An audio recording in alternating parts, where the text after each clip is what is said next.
दोस्तों एसआईआर के नाम पर इस देश की चुनावी प्रक्रिया के साथ गजब का खिलवाड़ किया जा रहा है, क्योंकि इसका सच बताने के लिए आपके पास कोई संसाधन नहीं है। क्योंकि दोस्तों गोदी मीडिया ये सब बताएगा नहीं, बाकी के जो लोग हैं उनको जेल जाने का खतरा है। इसीलिए दोस्तों इस इतने बड़े मुद्दे को हमने ग्रोक AI 3 के माध्यम से उठाया। ग्रोक AI बेझिझक तरीके से आपको बताएगा कि आखिर भाजपा एसआईआर के बहाने वोटर लिस्ट में किस तरह की हेराफेरी कर रही है, क्यों कर रही है, कैसे कर रही है। और ग्रोक AI यहां पर दूध का दूध पानी का पानी करने जा रहा है। आप वीडियो को अंत तक देखें तो आपको पता चल जाएगा। तो दोस्तों आपको सही जानकारी के लिए सबसे पहले यह बता दें कि एसआईआर है क्या और इसका उद्देश्य क्या है। इसके बाद हम अपने मुद्दे पर आते हैं, एक एक स्टेप करके आगे बढ़ते हैं। तो चलिए शुरू करते हैं। स्पेशल इंटेंसिव रिवीजन यानी एसआईआर चुनाव आयोग द्वारा चलाई जा रही एक विशेष प्रक्रिया है, जिसका मकसद वोटर लिस्ट को साफ सुथरा और अपडेटेड बनाना। इसमें बूथ लेवल ऑफिसर्स यानी BLO हर वोटर के घर जाकर फॉर्म वितरित करते हैं, जिसमें नाम, पता, फोटो और अन्य डिटेल्स की वेरिफिकेशन होती है। इसका फोकस डुप्लीकेट वोटर्स, मृत वोटर्स, माइग्रेटेड लोगों या अवैध माइग्रेंट्स को लिस्ट से हटाने पर है। यह प्रक्रिया आमतौर पर चुनाव से पहले या जब लिस्ट में बड़ी अनियमितताएं देखी जाती हैं तब यह पूरा किया जाता है। 2025 में एसआईआर को बिहार, राजस्थान, यूपी, हरियाणा, पश्चिम बंगाल और अन्य राज्यों में चलाया गया है।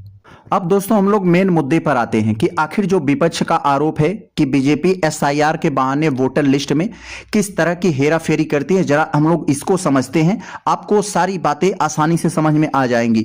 विपक्षी दल मुख्य रूप से कांग्रेस, समाजवादी पार्टी, TMC और आम आदमी पार्टी का दावा है कि एसआईआर एक वोट चोरी का हथियार बन गया है, जिसके जरिए बीजेपी अपने फायदे के लिए वोटर लिस्ट को मैनिपुलेट कर रही है। आइए उनके प्रमुख आरोपों को निम्नलिखित तरीके से समझते हैं। ये पहले पॉइंट में समझते हैं कि आखिर विशेष समुदाय यानी विशेष जाति के वोटर्स को टारगेट करके उनका वोट किस तरह से डिलीट किया जा रहा है, जरा हम लोग समझते हैं इसे। राहुल गांधी ने आरोप लगाया कि एसआईआर के नाम पर OBC, दलित, गरीब, पिछड़े और विपक्ष समर्थक वोटर के नाम जानबूझकर काटे जा रहे हैं। उदाहरण के लिए यूपी के गोंडा में एक BLO विपिन यादव ने दावा किया कि SDM और लेखपाल ने OBC वोटर के नाम हटाने का दबाव डाला, जिसके बाद उन्होंने सुसाइड कर लिया। कांग्रेस का कहना है कि बीजेपी अपने हिसाब से वोटर लिस्ट बना रही है ताकि उसके विरोधी कमजोर पड़े। राजस्थान में कांग्रेस ने कहा कि लाखों कांग्रेस समर्थक वोटर्स, खासकर दलित, आदिवासी और बुजुर्ग को एसआईआर के दौरान बहिष्कृत किया जा सकता है।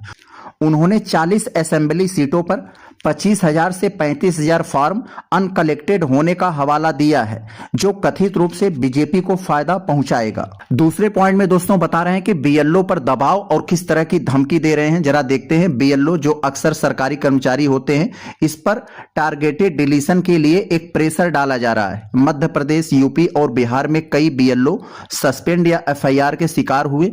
विपक्ष का कहना है कि बीजेपी के पास वोटर्स की डिटेल्स लिस्ट है जो उसके खिलाफ वोट डालते हैं और एसआईआर उसी का इस्तेमाल कर रही है। प्रशांत भूषण ने कहा कि BLO में पार्टी बायस्ड होता है और बीजेपी के पास रिसोर्सेस हैं, इसलिए वे प्रभावी ढंग से मैनिपुलेशन कर पाते हैं। यस। अब दोस्तों तीसरे पॉइंट्स में बताने जा रहे हैं कि हरियाणा और बिहार चुनाव में कथित किस तरह का फ्रॉड हुआ है, जरा हम लोग देखें। 2024 हरियाणा चुनाव में राहुल गांधी ने 25 लाख वोट्स चोरी का आरोप लगाया, जिसमें डुप्लीकेट फोटोज जैसे एक ब्राजीलियन मॉडल की इमेज कई वोटर्स ID पर है और यूपी हरियाणा में डबल रजिस्ट्रेशन शामिल थे। कई बीजेपी समर्थक वोटर्स दोनों राज्यों में लिस्टेड पाए गए। बिहार एसआईआर में 47 लाख वोटर्स डिलीट हुए, लेकिन एडेड वोटर्स की संख्या कभी पब्लिश नहीं की गई। विपक्ष का दावा है कि NDA यानी बीजेपी और उसके सहयोगी की जीत का ये कारण बन रहा है।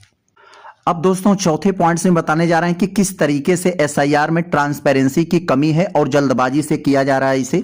एसआईआर को बहुत जल्दी से केवल 2 महीने में लागू किया गया, जबकि सामान्य प्रक्रिया 4 से 6 महीने लेती है। विपक्ष कहता है कि फॉर्म सही तरीके से डिस्ट्रीब्यूट नहीं हो रहे और अपील का समय कम है। ममता बनर्जी ने इलेक्शन कमीशन ऑफ इंडिया को बीजेपी का कमीशन कहा है और दावा किया है कि असम बीजेपी में एसआईआर नहीं हो रहा है। यस। अखिलेश यादव ने कहा है कि बीजेपी एसआईआर से वोट चोरी का संवैधानिक अधिकार छीन रही है। अब दोस्तों जरा हम लोग भाजपा और इलेक्शन कमीशन ऑफ इंडिया का पक्ष समझ लेते हैं, जो कह रहे हैं कि यह हेरा फेरी नहीं बल्कि क्लीन अप है। तो देखते हैं भाई ये किस तरह का क्लीन अप है। भाजपा का दावा क्या है भाई, ये एसआईआर का मकसद अवैध वोटर्स को हटाना है, न कि जेन्युइन वोटर्स को। बंगाल में बीजेपी ने टीएमसी पर आरोप लगाया कि वे करोड़ों अनऑथोराइज्ड वोटर्स को बचाने के लिए विरोध कर रही है। हरियाणा में बीजेपी ने कांग्रेस के आरोपों को झूठा प्रोपेगेंडा कहा है।